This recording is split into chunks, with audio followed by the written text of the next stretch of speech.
सालों पहले नर्मदा नदी के ठीक पास कंचनबटी नाम का एक नगर बसा हुआ था। वहां राजा मलय केतु का शासन था। कंचनबटी नगर के पास में ही एक रेतीली बालूटा नामक जगह थी, जिसके पास में एक बड़ा सा पेड़ था। उस पेड़ में एक चील रहती थी और नीचे एक गीदड़। दोनों में गहरी दोस्ती थी। एक दिन दोनों ने सोचा कि सारी महिलाएं जितिया व्रत करती हैं, तो क्यों न हम भी कर लें। इसी सोच के साथ दोनों ने ठान ली कि अब वो भी इस व्रत को करेंगी। उन्होंने श्री जीउतवाहन भगवान को मन ही मन नमस्कार करते हुए कहा, हम आपकी पूजा और व्रत पूरी विधि के साथ करेंगे। जैसे ही व्रत का दिन आया तो पास के ही एक धनवान व्यापारी की मौत हो गई। उसको अंतिम विदाई देने के लिए बालूटा ही लाया गया, जहां गीदड़ और चील रहते थे। व्रत के दिन गीदड़ ने मरे हुए व्यक्ति को देखा तो उसे भूख लग गई।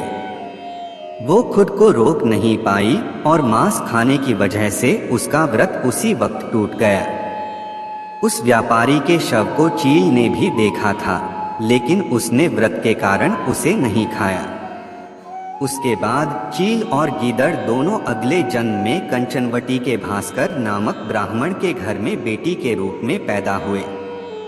चील का जन्म बड़ी बहन के रूप में हुआ, जिसका नाम शीलवती पड़ा और उसकी शादी बुद्धिसेन नामक लड़के से कराई गई। गीदड़ का जन्म उसकी छोटी बहन कपूरावती के रूप में हुआ। समय होने पर उसका विवाह कंचनवटी के राजा मलय केतु से उसके पिता ने करवाया।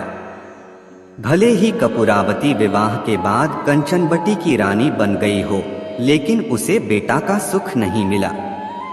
उसके घर जितने भी बच्चे जन्म लेते थे वो उसी दिन मर जाते। ऐसा होते होते कपूरावती काफी परेशान हो गई। इधर उसकी बड़ी बहन शीलवती को 7 बेटे हुए थे। जब उसके सारे बेटे बड़े हो गए तो उन्होंने महल में कार्य करना शुरू कर दिया। अपनी दीदी के बेटों को देखकर धीरे धीरे कपूरावती रानी के मन में जलन का भाव पैदा होने लगा। उसने इसी जलन की वजह से अपने पति को कहकर अपनी दीदी के सारे बेटों के सिर कटवाकर एक बर्तन में रख दिए। उन सभी 7 बर्तनों को कपूरावती ने लाल रंग के कपड़े से ढक दिया और अपनी दीदी शीलवती के पास भिजवा दिया। भगवान जीउतवाहन भी ये सब देख रहे थे। उन्होंने रास्ते में ही सभी 7 भाइयों के सिर को धड़ से जोड़ा और अमृत पिलाकर जिंदा कर दिया। फिर सभी भाई अपने घर चले गए और उन बर्तन में भगवान की कृपा से फल भर गए। उधर कपूरावती अपनी दीदी के घर से शोक समाचार मिलने के इंतजार में बैठी हुई थी। जब कोई संदेश नहीं आया तो वो खुद ही शीलवती के घर चली गई। वहां जैसे ही उसने अपनी दीदी के सारे बेटों को जिंदा देखा तो वो हैरान हो गई। कुछ देर बाद उसने दीदी शीलवती को अपनी हरकत के बारे में बताया। उसने कहा कि किस तरह से उसने बर्तनों में उसके बेटों के सिर काटकर डाल दिए थे और जोर जोर से रोने लगी। तभी शीलवती को अपने पिछले जन्म के बारे में याद आ गया। वो अपनी छोटी बहन को उसी पेड़ को पास लेकर गई जहां वो दोनों पहले रहा करते थे। उसने कपूरावती को पिछले जन्म में रखे जितिया व्रत की पूरी कहानी सुनाई।